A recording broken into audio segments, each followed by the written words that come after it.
Oke guys, bismillahirrahmanirrahim. Assalamualaikum warahmatullahi wabarakatuh. Jumpa kembali di channel Windardi TV, channel perkoperasian Indonesia. Kali ini saya sedang bersama dengan Mas Lutfi Lutfi, lengkapnya Mas Muhammad Lutfi Rismawan. Muhammad Reski Rimawan. Lutfi Rismawan. Lutfi Rismawan dari Koperasi Gapura Cakrawala Nusantara. Gapura Cakrawala Nusantara. Iya. Ini apa? Secara jenis koperasinya ikut jenis koperasi apa Mas? Produsen dan distribusi. Produsen dan ini ya. Jadi kalau core bisnisnya mah tetap produsen ya. Produsen. Itu bentuknya apa Mas? Bentuknya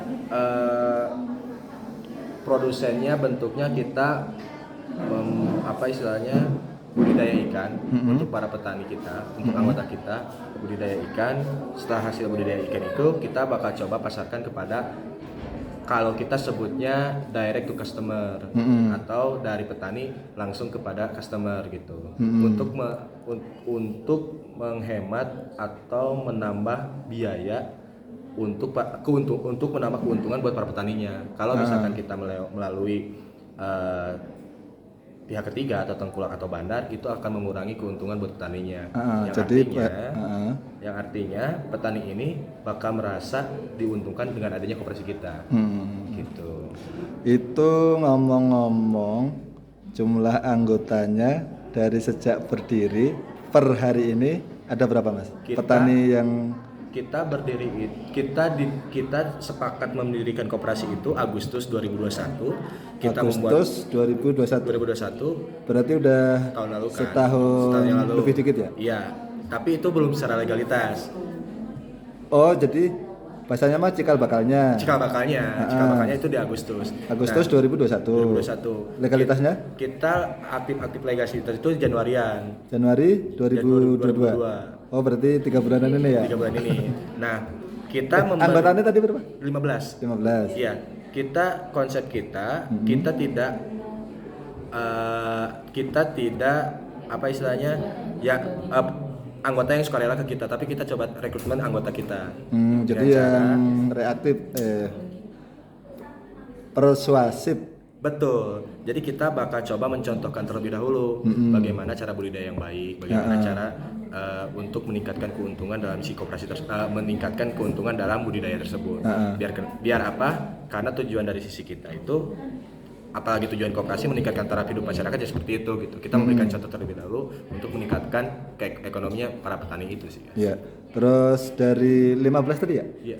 15 anggota itu dia secara geografisnya terkumpul di satu titik atau kita untuk anggota kita itu nggak dalam satu titik sebenarnya. Kita masih ada pisah-pisah. Yang kenapa pisah-pisah? Yang awalnya tadi saya bilang bahwa kita itu merekrut anggota kita gitu. Ada yang dari Cibatu, ada yang dari Wanaraja, ada yang dari beda-beda sih. Wanaraja dan Cibatu itu level kecamatan. Oh, berarti tersebar di beberapa kecamatan. Betul. Ya Mas? Karena kan petani itu nggak dalam satu titik sebenarnya. Ya. Tersebar di beberapa titik kecamatan. Betul. Di berapa kecamatan? Kalau sekarang kira-kira ada 3 sampai 5 kecamatan kalau. Berarti rata-rata satu kecamatan ada 5 orangan ya? Iya. Terus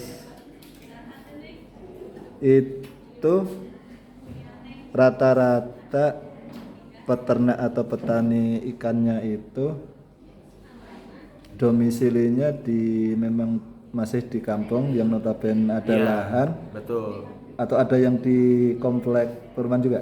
Kita rata-rata domisili dulunya dia pernah budidaya ikan, terus tidak aktif. Kita coba reaktif kembali. Bagaimana cara kita mensosialisasikan revitalisasi ya? Betul, budidaya ikan itu bagus gitu, atau menguntungkan buat para petani. Oh, siap. Gitu. Setengah menit lagi. Ngomong-ngomong, backgroundnya Mas Lutfi ini dari kalau peternakan terus pertanian itu kan? Kalau saya backgroundnya itu dari manajemen atau keuangan dan perbankan sih Mas. Waduh, bukan di PP ya? Bukan. Tapi saya bekerja di suatu perusahaan perikanan dan saya coba ngobrol dengan beberapa petani. dari mulai Sumatera, Jawa, Kalimantan sampai Sulawesi. Saya udah banyak ketemu beberapa petani dan hampir semua petani itu inti dari permasalahan budidaya itu penjualannya. Nah, makanya kenapa konsep kita koperasi ini bukan sebagai tengkulak, bukan sebagai bandar, tapi sebagai pihak ketiga menyambungkan atau agregator, atau lebih jelasnya garantor. Kamu budidaya, saya yang bakal garansi ikan kamu bakal kejual. Gitu. Dengan secara transparansi, gitu, saling menguntungkan. Ada keuntungan buat si petani, ada keuntungan buat kita. Gitu. Terus ngomong-ngomong lagi, ini kan kalau dari face-nya Mas Lutfi ini kan masih muda ya. Iya. Ngomong-ngomong kelahiran berapa Mas? Saya kelahiran 94. Oh. Sekarang tinggal di? Sekarang kalau istri di Bandung, kalau saya di Garut. Jadi sering ini bolak-balik ya? Iya. Siap. Oke guys, terima kasih atas perhatiannya dan tentunya terima kasih untuk Mas Lutfi. Sama-sama. Salaman dulu Mas. Salaman tapi nggak ditangkap. Kasih banyak. Assalamualaikum warahmatullahi wabarakatuh.